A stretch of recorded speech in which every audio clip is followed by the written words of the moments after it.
Fala, gente, tudo bem? Você está aqui no nosso canal, prestes a ouvir uma mensagem que eu preguei na nossa igreja, na Igreja Amor em Movimento.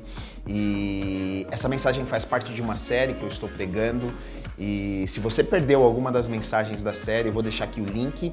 Você pode clicar aqui no link e ouvir outras mensagens também dessa série. O desejo do nosso coração, do meu coração, é que realmente estas mensagens abençoem a sua vida, né? Falem com você. Se você tem sido abençoado através do nosso canal, eu vou pedir para você, se inscreve no nosso canal, ativa aí o sininho, porque quando você faz isso, o YouTube, ele vê que o nosso material é relevante, ele consegue passar para o maior número de pessoas. E esse é o nosso desejo, né? Que mais pessoas assistam, mais pessoas sejam abençoadas, tá bom? Que a palavra de hoje fale com você, alcance o seu coração e abençoe sua vida em nome de Jesus.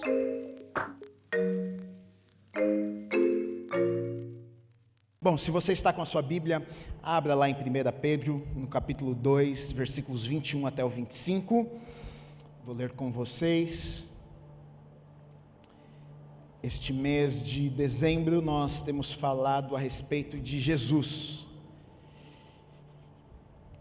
Mês de Natal, né? Mês que se comemora o nascimento de Jesus e, na verdade, a Bíblia inteira, ela fala sobre Jesus, né? Ela aponta para Jesus. Mas muitas vezes a gente fala sobre tantas coisas e às vezes fala tão pouco sobre Jesus, né? Então, como nós estamos no mês de dezembro comemorando aí o nascimento do nosso Senhor, eu vou pregar todas as terças e domingos a respeito de Jesus, tirar algumas lições, falar sobre nascimento, morte, ressurreição, sobre a vida dele aqui nesta terra, né?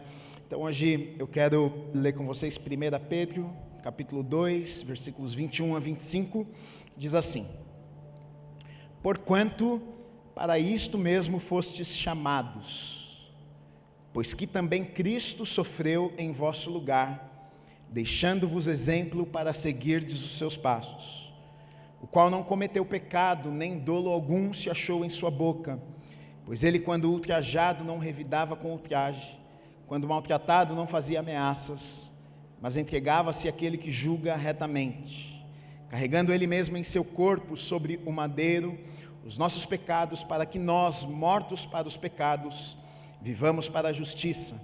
Por suas chagas fostes sarados, porque estáveis desgarrados como ovelhas, agora porém vos convertestes ao pastor e bispo da vossa alma. Amém. Vamos orar.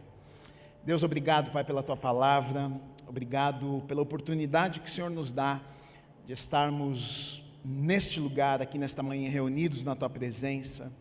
A minha oração é que o Senhor venha a falar aos nossos corações, que o Senhor venha a revelar a Tua palavra aos nossos corações. Deus, nós não queremos sair deste lugar da maneira que entramos, Pai. Nós queremos conhecer um pouco mais do Teu coração, nós queremos ser tocados pelo Senhor nesta manhã, Pai. Faça aquilo que o Senhor quiser fazer nas nossas vidas, haja com liberdade neste lugar, Pai. Nós abrimos os nossos corações, os nossos ouvidos para Te ouvirmos nesta manhã, Pai. Usa a minha vida como boca, como profeta do Senhor, Pai, para que a Tua palavra seja pregada neste lugar e alcance cada coração que está aqui, meu Deus. Em nome do Senhor Jesus Cristo, amém e amém. Podemos aplaudir a Deus. A palavra de Deus é maravilhosa. O apóstolo Pedro, ele vai escrever esta carta e logo no começo da carta, no primeiro capítulo, no versículo 1, ele se apresenta e ele vai falar para quem ele está escrevendo esta carta, né? Então, acho que é interessante nós sabermos disso. Lá em Pedro 1:1 diz assim: Pedro, apóstolo de Jesus Cristo, aos eleitos que são forasteiros da dispersão no ponto Galácia, Capadócia, Ásia e Bitínia. Então ele vai falar que ele é um apóstolo, Pedro, apóstolo de Jesus Cristo, e ele está enviando esta mensagem, ele está enviando esta carta para quem? Para os eleitos, né? Para os cristãos, para os escolhidos. Ele está falando com gente que servia a Deus, mas ele está falando com gente que servia a Deus e que estava espalhado em vários lugares. Ele fala que ele usa algumas palavras, olha, forasteiro, né, refugiado, pessoas que não estavam na sua própria terra, pessoas que estavam em outras nações. Ele usa a palavra dispersão, né, que eram israelitas que na verdade eram cristãos que estavam espalhados no meio dos gentios. Então ele está falando com gente que cria em Deus, que servia a Deus, mas estava espalhado em muitos lugares, estava no meio de gentios. Ele está falando com gente, na verdade, que está sofrendo perseguição, ele está falando com gente que está sofrendo opressão, e na verdade ele vem com a intenção de animar estas pessoas, ele vem com a intenção de encorajar estas pessoas, ele vem com a intenção de falar, olha, vocês estão passando algumas coisas que talvez vocês não imaginavam que iriam passar, vocês estão enfrentando algumas coisas que talvez vocês não imaginavam que vocês iriam enfrentar, mas ele diz o seguinte, ele no capítulo 2 que nós lemos, ele diz, olha, pois que também Cristo sofreu em vosso lugar. Ele diz, olha, mas tem um cara que veio e sofreu no lugar de vocês, pagou um preço no lugar de vocês, e ele diz o seguinte, deixando-vos exemplo, para seguirdes os seus passos. E na verdade, é sobre isso que eu quero falar nessa manhã. O exemplo que Jesus deixou, não apenas para aquelas pessoas, mas para mim e para você. O título que eu dei para essa mensagem hoje foi O Exemplo. A gente tem falado sobre Jesus, né? Nós falamos sobre o motivo de Jesus ter nascido, e ele nasceu para morrer, para se entregar por mim e por você. Nós sabemos que muitas coisas só aconteceram através da morte e ressurreição do Senhor, como a nossa salvação, né, a nossa redenção. E hoje eu quero falar sobre a vida de Jesus como um exemplo para mim e para você. Na Bíblia nós temos muitos exemplos, né? Na Bíblia nós temos grandes homens e mulheres de Deus que fizeram coisas extraordinárias, que fizeram coisas que muitas vezes nós olhamos e a gente pensa, puxa, eu queria ser igual àquele ali, eu queria ser igual àquela ali, puxa, foi um grande homem de Deus, uma grande mulher de Deus, mas o que nós vemos é que todos, sem exceção a não ser Jesus na Bíblia, todos erraram, por mais que foram grandes homens, mulheres de Deus, eles erraram, eles falharam em algum momento ficaram desanimados, em algum momento pensaram em retroceder, em algum momento até retrocederam alguns deles, né? E agora, seria muito distante se Jesus não tivesse vindo e nós tivéssemos só a palavra de Deus, e Deus dizendo para mim e para você, olha, você pode viver tudo isso aqui que eu estou falando para vocês, todas as promessas, todas essas histórias realmente aconteceram, e tudo isso que todo esse povo viveu, vocês podem viver também.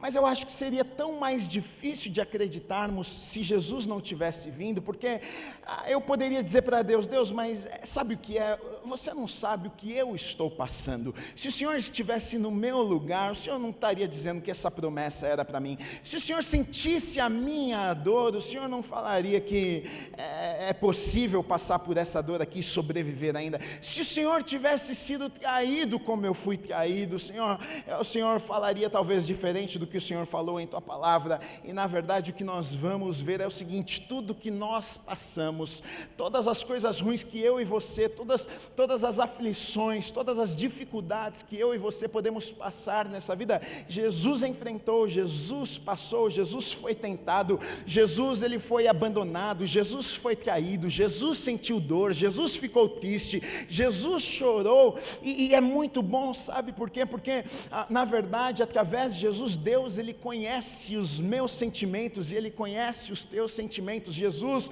é Deus em forma de homem, então eu posso olhar para Jesus e entender o que, puxa, se Jesus veio, se Jesus passou, se Jesus ele conseguiu passar por estas coisas, se Deus sustentou a vida de Jesus, puxa, então Deus entende as minhas aflições, então Deus entende as minhas dificuldades, então Deus sabe o que é que eu sinto, porque Jesus foi Deus e sentiu dores, e sentiu tristezas como eu e como você sentimos. Então hoje eu quero falar sobre Jesus sendo um exemplo para mim e para você. E na verdade, a melhor forma de aprendermos, a melhor forma de se liderar, por exemplo, de das pessoas seguirem uma pessoa é como? É através do exemplo. Você pode falar muitas coisas, mas se você faz diferente daquilo que você faz, as pessoas vão olhar e falar assim, cara, não vou te seguir. Agora, nós podemos olhar para Jesus e aprendermos através do exemplo.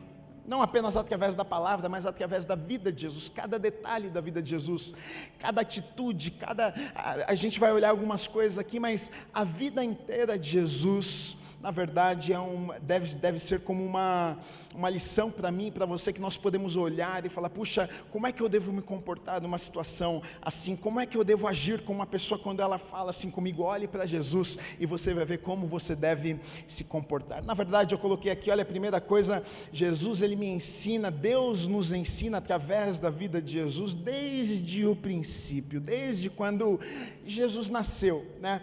Jesus, ele nasceu, nós sabemos, de Maria, José, mas José foi o seu meio pai, né? Porque criou Jesus, mas a Maria, ela ficou grávida através do Espírito Santo, e Jesus, ele vai nascer, José vai cuidar de Jesus, Maria vai cuidar de Jesus. Só que, na verdade, o que acontece é que Jesus, ele não nasceu por acaso. O fato de Jesus ter nascido não foi uma coisa que, puxa, Jesus nasceu e agora então Deus olhou e falou, olha, Jesus nasceu, eu escolhi esse aqui para ser o Salvador, para ser o Redentor, para ser o Rei, para salvar a humanidade. Não, na verdade o plano já estava estabelecido, como nós falamos na semana anterior. Olha, a palavra diz que desde a fundação do mundo, Deus já havia preparado um cordeiro, Jesus já estava preparado antes até do pecado entrar no mundo. O plano, né, de Jesus já estava estabelecido antes do pecado entrar no mundo. Então não foi um acidente o nascimento de Jesus, tanto que, se você olhar na palavra de Deus, desde o princípio existem profecias a respeito de Jesus. Anos e anos e anos e anos antes de Jesus nascer, pessoas já anunciavam a vinda do Messias. O próprio Deus, em Gênesis, no capítulo 3, quando o homem e a mulher, eles caem no pecado, quando a serpente engana, quando Satanás engana Adão e Eva ali, e eles comem do fruto e eles pecam, então Deus vem, e aqui é a primeira promessa messiânica, Gênesis 3,15, que diz assim, Deus dizendo, porém inimizade entre ti e a mulher, entre a tua descendência e o seu descendente. Aqui Deus está falando a respeito de Jesus. Este te ferirá a cabeça e tu lhe ferirás o calcanhar. Então, lá no princípio, Deus já estava anunciando Jesus. Deus já estava dizendo, olha, o Salvador do mundo vai vir, ele vai pisar na tua cabeça. Não fique achando você, porque a serpente, Satanás, estava pensando, puxa, eu roubei o plano, eu enganei o homem e a mulher, eles comeram do fruto, agora eu venci. Mas Deus logo veio e disse, não, você está enganado, vai vir alguém que vai pisar na tua cabeça, que vai esmagar a tua cabeça. E ele estava falando a respeito de Jesus aqui já. Um pouco mais adiante, em Gênesis 12:3, a segunda menção aqui, Deus falando com Abraão, né, diz o seguinte, olha, abençoarei os que te abençoarem, amaldiçoarei os que te amaldiçoarem, em ti serão benditas todas as famílias da terra. Em ti serão benditas todas as famílias da terra. Deus estava falando com Abraão que através da tua genealogia, através da tua linhagem, eu vou abençoar todas as famílias da terra. Deus estava falando a respeito de Jesus. Em Gênesis 49:10, Jacó, ele profetiza que a tribo de Judá reinaria sobre todas as outras tribos, né? Ele diz, olha, o cetro não se arredará de Judá, nem o bastão de entre os seus pés, até que venha Siló, e a ele obedecerão os povos. Está falando de Jesus. Salmo 89:3 e 4, Deus prometeu a Davi que a sua descendência reinaria para sempre, falando de Jesus, olha, fiz aliança com o meu escolhido e jurei a Davi, meu servo, para sempre estabelecerei a tua posteridade, firmarei o teu trono de geração em geração. Então Jesus nasceu, só que olha só, o evento de Jesus ter nascido, o nascimento de Jesus não foi um acidente, estava nos planos de Deus desde sempre. Na verdade, Deus já havia liberado palavras, profecias no Antigo Testamento, né? As pessoas já aguardavam o Messias, o Salvador do mundo, ansiosamente. Eles esperavam por aquele que viria para salvar, para libertar o povo. E isso aqui é muito interessante, sabe? Porque se você olhar a história de Israel, se você olhar o Antigo Testamento, por exemplo, você vai ver que em todo o Antigo Testamento, todas as profecias, por exemplo, que foram liberadas de Deus a respeito de Jesus, puxa, ele virá da tribo de Judá, da tribo de Davi, você vai ver que de todas as formas, o diabo, em todo o percurso, em todo o tempo, tentou de todas as formas destruir os planos de Deus, desde o princípio, de alguma forma o diabo está tentando impedir que a promessa acontecesse, desde o princípio o diabo está tentando roubar. A gente vai ver que quando Jesus vai nascer, fizeram um decreto lá que tinham que matar todos os meninos até 2 anos de idade. O diabo estava de alguma forma tentando tirar a vida de Jesus, matar Jesus mesmo antes. A gente vai ver que de todas as formas, inimigos tentavam destruir o povo de Deus, destruir a nação de Israel. Por quê? Porque o diabo de todas as formas estava tentando impedir que o Messias viesse, impedir que as promessas se tornassem realidade. Mas aqui nós temos uma lição já para as nossas vidas, sabe o que, querido e querida?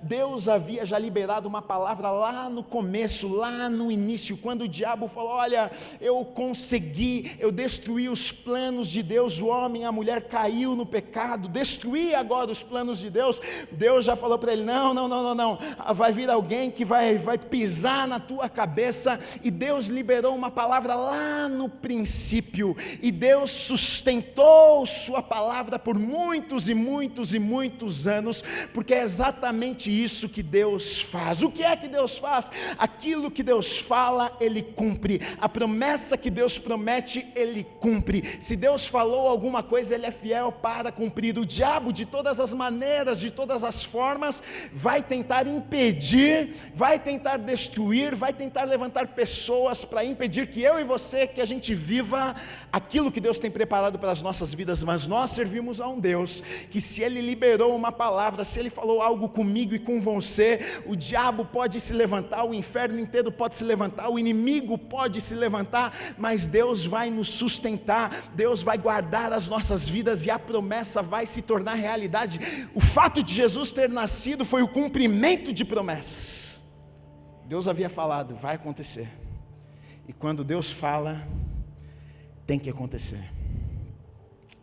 Então Jesus, Ele nasce. E na verdade Jesus, Ele nos ensina, a vida de Jesus nos ensina, desde antes de nascer, como depois que Ele nasce, até a sua morte e ressurreição, em todos os momentos, né? Porque na verdade ele já é concebido de forma sobrenatural, né?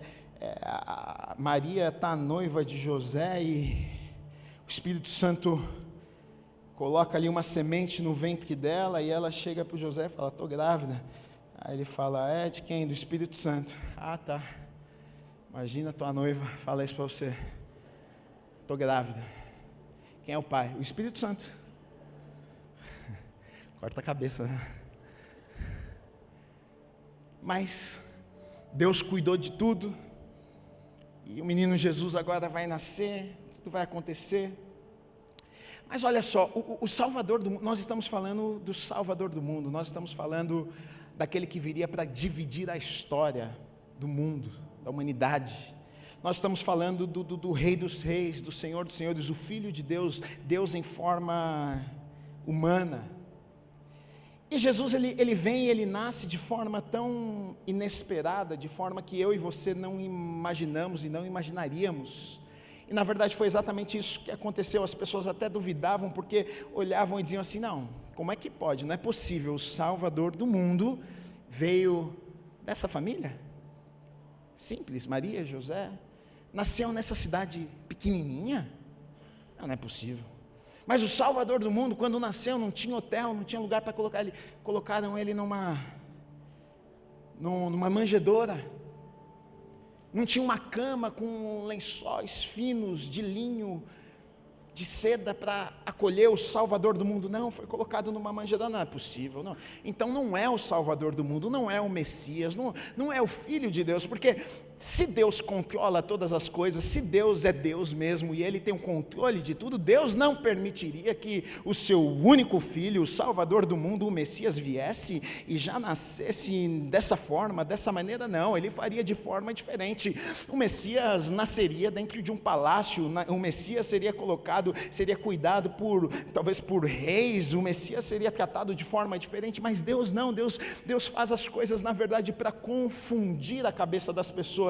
A palavra mesmo diz que Deus usa as coisas loucas para confundir as sábias. Deus faz desta forma mesmo. A gente olha e diz assim, não faz sentido, mas é exatamente isso. Eu vejo que Deus gosta de fazer isso, sabe, porque não faz sentido mesmo, mas quando não faz sentido, eu e você temos que reconhecer que é só Deus, foi só Deus para fazer daquele jeito, foi só Deus para pegar um menino que nasceu numa casa simples, numa família simples, que foi colocado em uma manjedoura quando nasceu, e tornar aquele menino salvador do mundo. É só Deus que pode fazer essas coisas.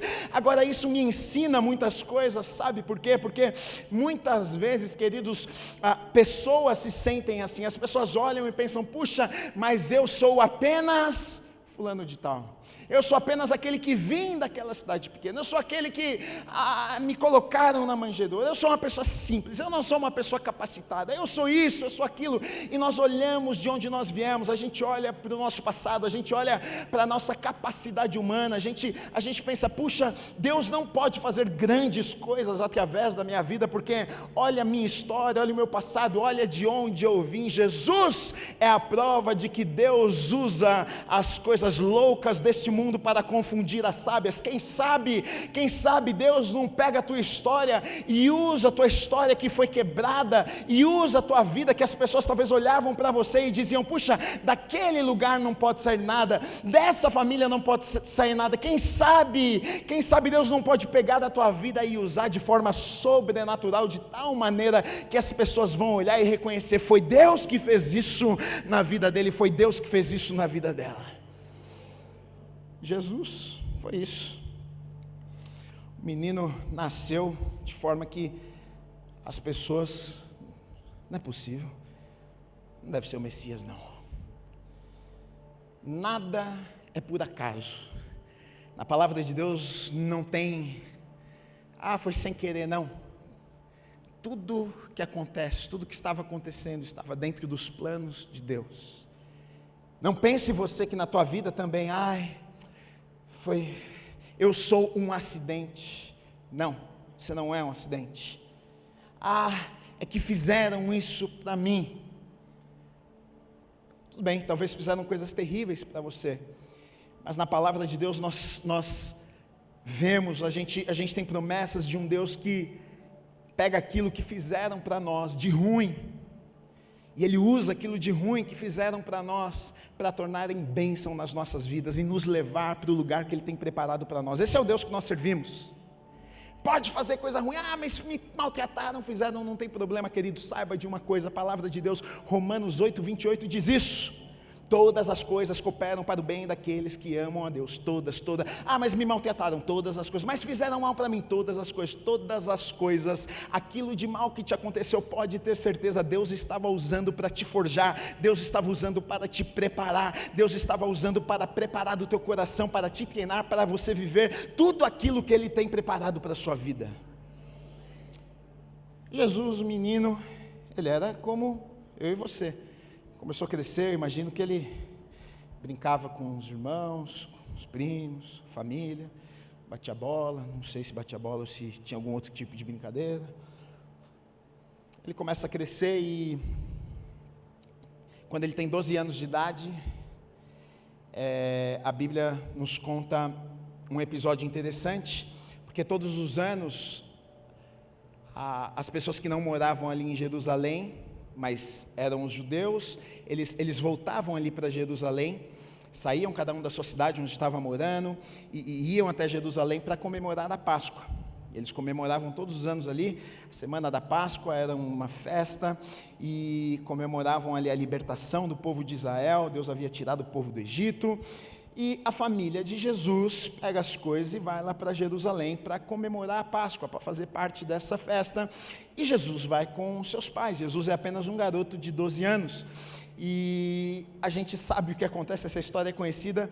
Por algum motivo, os pais de Jesus esquecem, passou a festa, comemoraram, comeram, se divertiram, agradeceram e tudo. E aí foram embora, cada um para suas casas, e daqui a pouco, José, Maria, cadê Jesus? Eu não sei não, está com você? Não, está comigo. Cadê Jesus? Quando se deram conta, cadê Jesus? Esqueceram Jesus lá em Jerusalém. E aí Lucas, no capítulo 2, 47 e 52, vai nos contar o seguinte: olha, Jesus estava lá, né, na sinagoga, e a família desesperada procurando Jesus. Eles voltam para procurar Jesus, e aí diz o seguinte, olha, no versículo 47, todos os que ouviam Jesus, está lá no templo falando com os escribas, os religiosos, enfim, e todos os que ouviam muito se admiravam da sua inteligência e das suas respostas. Aqui está falando de um menino de 12 anos, hein? Logo que seus pais o viram, ficaram maravilhados, e a sua mãe lhe disse: filho, por que fizeste assim conosco? Teu pai e eu aflitos estamos à tua procura. Ele lhes respondeu: por que me procuráveis? Não sabias que me cumpria estar na casa de meu pai? Não compreenderam, porém, as palavras que lhes dissera. E desceu com eles para Nazaré, e era-lhe submisso. Sua mãe, porém, guardava todas estas coisas no coração. E crescia Jesus em sabedoria, estatura e graça diante de Deus e dos homens. Olha só que coisa interessante. Então Jesus, menino, tem 12 anos de idade, ele vai com a família esquece ele. E enquanto a família foi embora, seguiu viagem, depois de 3 dias eles vão retornar ainda para procurar Jesus. Esse tempo todo, 3, 4 dias, Jesus ficou lá no templo, Jesus ficou lá assentado com os mestres da lei, e a Bíblia vai dizer que as pessoas se admiravam com Jesus falando, com a sabedoria de Jesus, e os pais de Jesus chegam ali e ficam também admirados com Jesus. Eu entendo que ali, na verdade, Jesus, tanto que ele fala para sua mãe: olha, vocês não sabiam que é aqui que eu deveria estar, na casa do meu pai. Então, na verdade, ali, o que a princípio parece é que Jesus, ele compreende, ele entende quem ele é. Eu sou o Filho de Deus. Ele entende ali a sua missão, ele entende ali o porquê que ele havia nascido, ele entende que Deus tinha um propósito na vida dele. Ele diz para os seus pais: olha, vocês não sabiam que eu deveria estar aqui na casa do meu pai? Agora, olha que coisa interessante, porque Jesus, ele sabe que eu sou o Filho de Deus. Jesus sabe, eu tenho uma missão. Jesus sabe, olha, eu sou um menino apenas de 12 anos, mas todos os mais velhos aqui, os mestres da lei, estão impressionados aqui, os escribas estão impressionados com os meus ensinamentos, com a minha sabedoria. Esse menino aqui, ele podia ter feito o quê? Ele podia ter batido de frente com a mãe, podia ter batido de frente com o pai. Ele podia ter dito: olha, vocês me desculpem, papai, mamãe, olha, eu tenho uma missão, eu nasci com um propósito, podem voltar para a casa de vocês, que eu vou ficar aqui, porque eu entendi que eu sou o Filho de Deus. Quem são vocês, na verdade, para falar assim comigo? Porque eu sou o Filho de Deus, então dá licença. Mas na verdade a gente vê que Jesus, ele não tem essa atitude. Jesus, ele nos ensina aqui 2 coisas, eu coloquei. Primeira delas é submissão, porque Jesus, ele tem uma atitude aqui incrível, porque a mãe e o pai chegam ali e dão meio que até uma bronca: o que é que você está fazendo aqui? E ele diz: olha, vocês não sabiam que era para eu estar aqui? E aí eles falam: vamos embora, e Jesus se submete, Jesus pega as suas coisinhas e vai embora com o seu pai e com a sua mãe. Talvez o desejo de Jesus não era ir embora com o seu pai e com a sua mãe, talvez Jesus nem concordou, talvez Jesus tenha pensado: puxa, o melhor era que eu ficasse aqui, eu já estou sendo treinado, aqui é o melhor lugar para eu estar. Mas Jesus entendia o que? Foi colocado sobre a minha vida uma autoridade. O meu pai e a minha mãe, eles são autoridade sobre a minha vida. Se eles falaram para mim que eu tenho que ir com eles, então eu vou com eles. E Jesus se submete. Agora olha que coisa interessante, Jesus, ele era o Filho de Deus, e agora ele sabe, o Filho de Deus, aquele que criou todas as coisas, agora se submete ao pai e à mãe, diz: não, eu vou com vocês. E na verdade aqui é uma lição incrível, sabe por quê? Porque o ser humano não gosta disso. Eu e você não gostamos de nos submetermos. A gente não gosta que alguém fale para mim, olha, você precisa vir para cá. Por que eu preciso vir para cá? Eu acho que você não deveria fazer isso. Por que eu não deveria fazer isso? A gente não gosta de que alguém dê uma ordem. A gente não gosta de que alguém dê direcionamento para as nossas vidas. A gente gosta de sentir que nós estamos no controle de todas as coisas. É difícil muitas vezes de nos submetermos, mas Jesus, sendo o Filho de Deus, aquele que criou todas as coisas, ele se submete, ele acompanha o seu pai e a sua mãe, e ele entende uma outra coisa também: eu preciso entrar em um processo. Porque olha só, ele entendeu, eu sou Filho de Deus, eu sou o Salvador do mundo. Mas Jesus tinha 12 anos aqui. Jesus tinha 12 anos. Você sabe com quantos anos Jesus saiu para ir pregar, para ir cumprir o ministério, para curar os enfermos? Com 30 anos. Passaram-se 18 anos, e a Bíblia não fala o que aconteceu nesses 18 anos, ninguém sabe. Ninguém sabe, 18 anos, não foram 18 dias.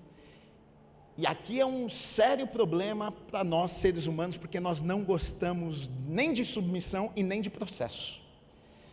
Ah, mas Deus me deu uma palavra, Deus colocou algo no meu coração, e aí a gente acorda no dia seguinte, a gente já quer viver aquilo que Deus colocou no nosso coração. Ah, Deus, cadê? Já pode fazer, eu senti que o Senhor falou comigo ontem, senti que o Senhor falou que eu iria viver aquilo lá, então a gente acorda no dia seguinte, a gente já quer viver aquilo lá. Não, Senhor, o Senhor me deu uma promessa, falou para mim, olha, eu vou arrumar uma prometida, eu vou arrumar uma esposa, eu vou arrumar um marido para você. Imagina se Deus te dá essa palavra, e ele demora 18 anos para cumprir. Oh, Senhor, eu vou estar velhinho já. A gente não gosta. A gente quer para ontem, nós somos imediatistas, a gente não quer esperar, mas Jesus, ele entendeu, olha, eu sou o Filho de Deus, eu nasci com um propósito, mas ele entendeu, eu preciso ir para a casa do meu pai, eu preciso ir para a casa da minha mãe. Existe um processo, existe um tempo, algumas coisas precisam acontecer na minha vida nesse tempo, nesse processo, para que eu viva aquilo que Deus tem preparado para a minha vida. E muitas vezes nós não vivemos aquilo que Deus tem para as nossas vidas, porque nós não conseguimos entender estes dois pontos aqui, ou não nos submetemos, ou então a gente não entende que existe um processo de Deus nas nossas vidas, a gente acaba sendo precipitado, a gente acaba tomando decisões erradas, fazendo escolhas erradas nas nossas vidas, por não sabermos esperar. A gente não sabe esperar. Se Deus não aparecer, a gente vai à frente, a gente faz a nossa própria escolha, a gente vai lá e pega com as nossas próprias forças, a gente vai lá e a gente conquista com o nosso suor, porque Deus está demorando demais, mas Jesus, ele vem a nos ensinar que não é assim, que se eu e você, nós quisermos viver o sobrenatural, se a gente quiser viver tudo aquilo que Deus falou que eu e você poderíamos viver, a gente precisa esperar. 18 anos passaram, aí Jesus agora vai sair para cumprir, para viver aquilo que ele havia nascido para viver. Ele agora vai pregar, agora ele vai curar os enfermos, agora ele vai pregar o reino de Deus para as pessoas, agora ele vai começar a anunciar a sua morte, vai agora pegar os discípulos para caminhar com ele. Só que antes disso acontecer, ele tem que ser batizado. Na verdade tem que ser batizado, não, né? Mas ele foi batizado. Mateus 3, de 13 a 17 diz assim: por esse tempo dirigiu-se Jesus da Galiléia para o Jordão, a fim de que João o batizasse, João Batista. Ele, porém, o dissuadia, dizendo: eu é que preciso ser batizado por ti. João estava dizendo para Jesus: e tu vens a mim? Eu que sei que devia me batizar, e eu que vou te batizar? Eles estão ali sem entender o que está acontecendo. Mas Jesus lhe respondeu: deixa por enquanto, porque assim nos convém o quê? Cumprir toda a justiça. Então ele o admitiu. Batizado Jesus, saiu logo da água, e eis que se lhe abriram os céus, e viu o Espírito de Deus descendo como pomba, vindo sobre ele. E eis que uma voz dos céus que dizia: este é o meu Filho amado, em quem me comprazo, em quem tenho prazer. Olha só que coisa maravilhosa. Na verdade, Jesus precisava, o que é que o batismo, por exemplo, ele simboliza, ele representa para nós? Simboliza a nossa morte e renascermos, na verdade, por uma nova vida com o Senhor. Por quê? Porque nós pecamos. Então, nós estamos dizendo, quando nós descemos as águas do batismo, olha, eu estou morrendo para a vida que vivi até aqui, minha vida de pecados, e eu estou renascendo com Cristo para uma nova vida que Ele tem preparado para mim. Agora, Jesus nunca havia pecado antes, então por que é que Ele precisava descer e subir as águas, né? Agora, tanto que João não estava nem entendendo. João estava dizendo o seguinte: olha, eu que preciso ser batizado pelo Senhor, você vem aqui, eu que estou te batizando. Agora, sabe, para mim a moral da história aqui é o seguinte: tem coisa na vida que eu não vou entender, que você não vai entender, e não importa se eu não entender e você não entender, o que importa é se eu vou obedecer e se você vai obedecer. João estava ali falando, não estou entendendo nada. Jesus falou: o que importa é que a gente cumpra, o que importa é que a gente faça, o que importa é que a gente obedeça. João, fica tranquilo, vamos fazer isso aqui, a gente tem que fazer. E aí, ali acontece o batismo. Jesus desce as águas e quando sobe, algo sobrenatural acontece. Uma pomba que simboliza o Espírito Santo vem e pousa sobre Jesus, e aí o céu se rasga. Lá de cima Deus fala: está ali o meu filho amado em quem eu tenho prazer. Olha que coisa extraordinária está acontecendo ali. O ministério de Jesus vai começar e Deus agora aprova. Deus diz: olha, está aqui o meu filho amado, está aqui aquele quem eu tenho prazer nele. O Espírito Santo vem e pousa sobre Jesus. Só que sabe qual que é o grande problema? O grande problema é que nós queremos viver tudo isso aqui que Jesus estava vivendo, e eu quero viver isso aqui também. Eu quero o Espírito Santo repousando sobre a minha vida, eu quero os céus rasgados sobre a minha vida, eu quero que o céu se rasgue, eu quero que Deus olhe para mim e fale: está aí, ó, meu filho amado, em quem eu me alegro, em quem eu tenho prazer, eu vou abençoar isso aí. Todos nós queremos isso. O problema é que antes disso acontecer, não tem como isso acontecer se não houver obediência. Isso só aconteceu porque antes Jesus obedeceu. Depois de ele ter obedecido, depois de ele ter feito aquilo que ele precisava, que ele deveria fazer, então Deus vem, Deus olha, os céus se rasgam e Deus diz: está aí o meu filho em quem eu tenho prazer. O problema é que muitas vezes nós não queremos obedecer, mas nós queremos a bênção de Deus sobre as nossas vidas, e não funciona assim.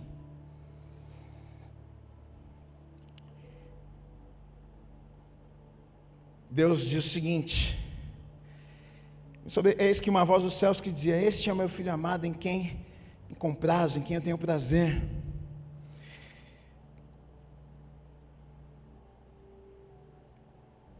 Jesus, naquele momento ali, não tinha começado seu ministério, ele iria começar. Jesus não tinha feito a princípio nada até ali. Por que é que Deus estava dizendo: está aí o meu filho amado que eu tenho prazer nele? Prazer no quê? Não fez nada ainda. Está começando agora, mas nem curou ninguém ainda. Por que você está falando que você tem prazer nele? Está aí meu filho amado, eu tenho prazer nele. Não é pelas coisas que ele faz, é pela obediência dele. Não é pelo tanto de gente que ele curou, mas é porque ele é submisso, porque ele é obediente. Na verdade, a gente vê isso em outros lugares na palavra de Deus. Por exemplo, o rei Saul que Deus havia dito: olha, vocês vão ir, vocês vão guerrear, e você vai chegar lá na cidade, você vai destruir tudo, vocês vão tacar fogo, vocês vão matar os animais, mata todo mundo, não traga nada daquela cidade de volta. Só que Saul, que era rei na época, ele desobedece a Deus.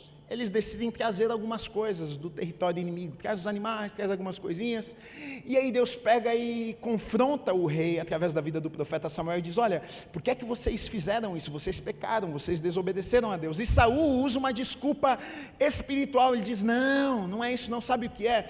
A gente trouxe uns animais que é para oferecer sacrifícios. Então ele dá uma desculpa espiritual. É o que eu e você nós fazemos, né? Não, Deus, sabe o que é? Porque eu fiz aquilo ali, é porque ia abençoar a vida. Não, Deus, eu fiz isso aqui porque ia ser bom. A gente sempre tem uma desculpa para conseguir escapar. E Deus então diz através da vida do profeta: olha, você não está entendendo uma coisa. Você acha que eu tenho mais prazer em sacrifícios ou na obediência? Eu tenho mais prazer na obediência do que em sacrifícios. Não não é o que você faz, não são as coisas que você, os sacrifícios que você oferece para mim, mas eu estou olhando para a tua obediência. Por isso que quando Deus olha para Jesus e em obediência Ele está descendo, subindo as águas, Deus olha e diz: olha, está aí o meu filho amado em quem eu tenho prazer nele. Deixa eu dizer uma coisa para você: se você andar em obediência, você vai ter céus rasgados sobre a tua vida, você vai ter favor de Deus sobre a tua vida, pode ter certeza disso. Às vezes a gente não entende, a gente olha para a vida de algumas pessoas e pensa: puxa,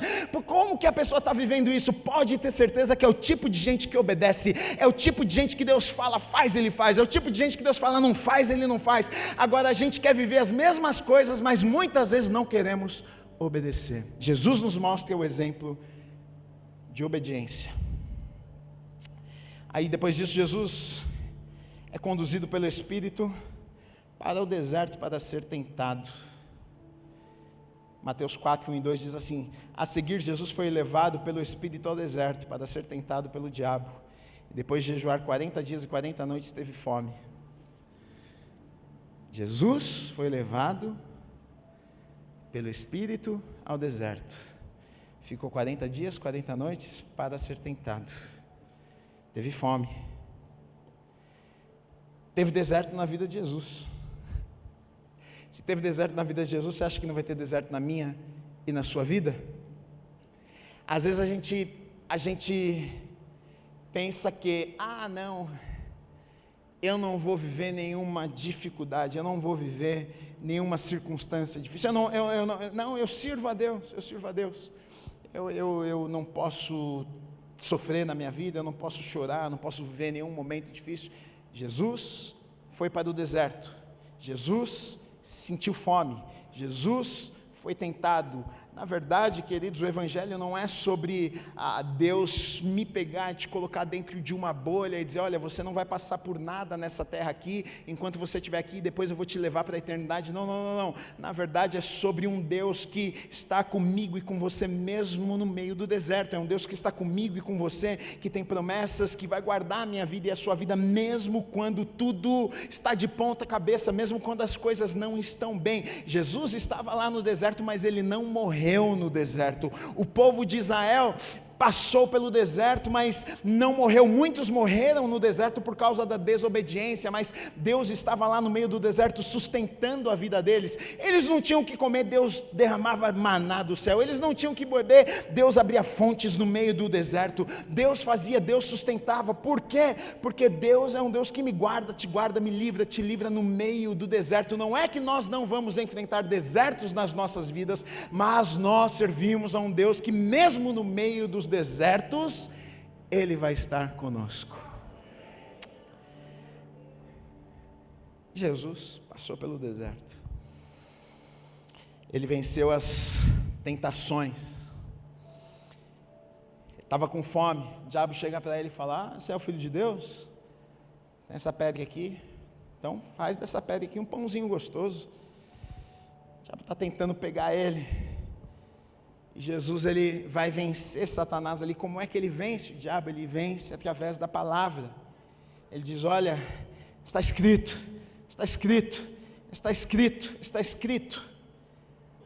O segredo na vida de Jesus, olha, está escrito. Talvez Jesus, ele está ali, ele está dizendo: olha, realmente eu não tenho forças para vencê-lo, eu não tenho forças para passar por cima disso aqui, eu estou com fome, eu queria era comer um pão mesmo, mas olha, está escrito. O que é que Jesus estava dizendo? Está escrito. Deus falou, Deus determinou, Deus tem uma promessa, e a minha vida está apoiada nessa palavra, minha vida está apoiada nessa promessa, minha vida está apoiada naquilo que Deus falou. Você pode vir, você pode tentar me destruir, você pode tentar me roubar, mas olha, você não vai conseguir. Não é pela minha própria força, mas é porque a minha vida está firmada nesta palavra. Está escrito. Está escrito. Jesus, sendo filho de Deus, ele não quis parecer que ele era forte demais. Não, dá licença aqui, sou bom. Está escrito. Como diz Mateus capítulo 7, versículos 24 a 27, que fala sobre os dois fundamentos: a casa que é estabelecida sobre a rocha e a casa que é estabelecida sobre o montão de areia. Se eu estabeleço a casa sobre o montão de areia, a chuva vem, a tempestade vem, derruba a casa. Se eu estabeleço a minha casa sobre a rocha, pode vir a tempestade, pode vir a chuva, mas a minha casa não é destruída. E no texto diz que o que é esse sustento, o que é essa base, é a palavra de Deus. Ou seja, se a minha vida, se a base da minha vida, se a minha vida está sobre, se eu coloco a minha vida sobre a palavra de Deus, tempestades vão vir, certamente, dias difíceis vão vir, mas a minha casa, a minha vida não será abalada, porque o que sustenta a minha vida é a palavra de Deus. E foi o que Jesus estava dizendo: está escrito, está escrito, está escrito, a minha vida está apoiada, existe uma palavra por trás de mim, eu estou debaixo de uma palavra, eu fui enviado por uma palavra. Se você tem uma palavra, querido, querida, saiba de uma coisa: você não morre antes da palavra se cumprir na tua vida. Se Deus te deu uma palavra, se Deus falou algo para você, se Ele falou que vai fazer, se Ele tem uma promessa para a sua vida, saiba que não deixe ser enganado pelo inimigo, porque o inimigo vai dizer: olha, você vai morrer, eu vou destruir. Não, mas não, porque a minha vida está firmada na palavra de Deus. Eu tenho promessas para a minha vida. Jesus, ele viveu de tudo. Ele foi rejeitado pelos seus familiares. Ele, depois de pregar em muitos lugares, em ser reconhecido por muitas pessoas, as pessoas o admiravam e seguiam, multidões o seguiam. Ele operava milagres, fazia maravilhas, as pessoas ficavam espantadas com os seus sermões, maravilhadas. Mas quando Jesus decide voltar para sua casa, conta lá em Marcos capítulo 6, de 1 a 6, que diz que quando ele volta para sua casa, diz o seguinte, olha, versículo 3, Marcos 6, 3 diz assim: não é este o carpinteiro, filho de Maria, irmã de Tiago, José, Judas e Simão? E não vivem aqui entre nós suas irmãs? E escandalizavam-se nele. Jesus, porém, lhes disse: não há profeta sem honra, senão na sua terra, entre os seus parentes e na sua casa. Não pôde fazer ali nenhum milagre, senão curar uns poucos enfermos, impondo-lhes as mãos. Admirou-se da incredulidade deles, contudo percorria as aldeias circunvizinhas a ensinar. Então, olha só, Jesus, ele era um campeão, ele era um vencedor em tudo quanto é canto, mas quando chegou na sua cidade, na sua terra, para a sua família, ele não era ninguém. As pessoas olharam para ele e falaram assim: não é o filho do carpinteiro, não é? As irmãs dele não são essas aqui que vivem com a gente? Quem é esse que estão falando que ele é o que cura pessoas? Não é possível, não. Desprezaram Jesus, não acreditaram em Jesus, e por isso, por causa que não tiveram fé em Jesus, poucos milagres Jesus pode operar ali naquele lugar, e a gente vê que, você acha que isso não feriu o coração de Jesus? É claro, na sua própria casa, e na verdade muitas vezes é exatamente isso que acontece nas nossas vidas. Geralmente as pessoas que mais amamos são as pessoas que mais ferem os nossos corações, né? É um pai, uma mãe, uma pessoa que a gente ama, que muitas vezes vai liberar uma palavra e vai falar: não, você não vai conseguir fazer isso, você não vai ser isso aqui na sua vida. Mata um sonho, né? Muitas vezes, porque aquela pessoa que a gente não se importa, ela fala qualquer coisa e tanto faz, tanto fez. Agora, a nossa família, as pessoas que nós amamos, muitas vezes, né, são as pessoas que mais nos ferem. E Jesus passou por isso, né? Jesus, ele teve vontade, só para você ver que Jesus, ele teve vontade de não fazer a vontade do Pai.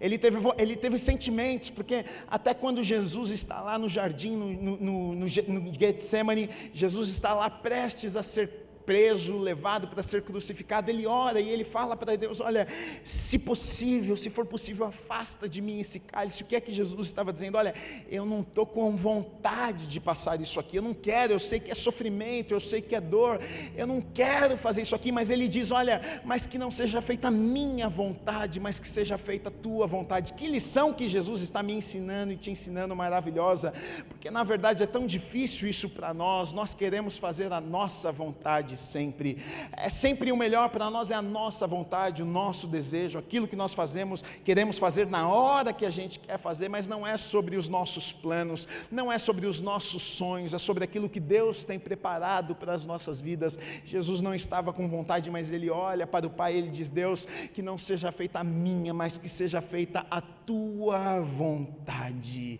Essa deve ser a minha oração e essa deve ser a tua oração. Nós podemos olhar para Jesus e aprender: olha, que não seja feita a minha, mas que seja feita a vontade do Pai na minha vida e através da minha vida. Não os meus desejos, não os meus sonhos, mas os sonhos de Deus, a vontade de Deus na minha vida, porque eu sei que sempre vai ser o melhor para mim. Jesus, até no último momento de vida dele, ele está ensinando. Ele é levado para a cruz e enquanto ele está na cruz, as pessoas xingam Jesus, as pessoas maltratam Jesus, e ele não devolve com a mesma moeda, ele não está tratando as pessoas da mesma forma que elas estão tratando ele. E é difícil, porque no geral, a gente quer devolver aquilo que estão fazendo para nós, né? Vou tratar, se me tratar bem eu trato, se me tratar mal, eu também trato mal. Jesus está ali, pregado numa cruz, e as pessoas estão passando e falando coisas terríveis, e ele está ali quieto, ele não paga com a mesma moeda. E Jesus, olha só, até no momento de dor, até no momento de aflição, ele está me ensinando e te ensinando que nós podemos andar desta forma também. Ali no seu último momento de vida, ele nos ensina uma lição maravilhosa, porque a gente sabe que ao lado de Jesus foi pregado ali dois bandidos, na verdade, que mereciam estar ali. Nós falamos esses dias sobre isso. E se eu estivesse lá, se você estivesse lá, talvez a minha resposta seria diferente, talvez a tua resposta seria diferente, porque um homem pergunta para Jesus: olha, Senhor, lembra-te de mim quando entrares no paraíso. E Jesus olha para aquele bandido e diz: ainda hoje você vai estar comigo no paraíso. Será que seria a minha resposta? Será que seria a tua? Porque talvez eu olharia para ele e diria: não, tu vai para o inferno, olha o tanto de coisa terrível que você fez, olha o tanto de coisa ruim que você fez. Mas Jesus ali, ele me ensina uma lição, mesmo no último momento de vida dele, nos últimos instantes de vida dele, ele está me ensinando e te ensinando, sabe, que olha, enquanto eu respiro, enquanto você respira, existe ainda uma chance de transformação, existe uma chance de mudança nas nossas vidas. Ele ainda continua acreditando em mim, ele ainda continua acreditando em você. Talvez nem a gente acredita mais na gente, mas ele estava dizendo: olha, eu ainda acredito em você. Se você está respirando ainda, eu posso fazer algo na sua vida, e através da sua vida ainda. Que Jesus é esse? Que vida, que ensinamentos que Jesus trouxe para mim e para você. Então nós podemos olhar para a vida de Jesus e aprender desde o seu nascimento.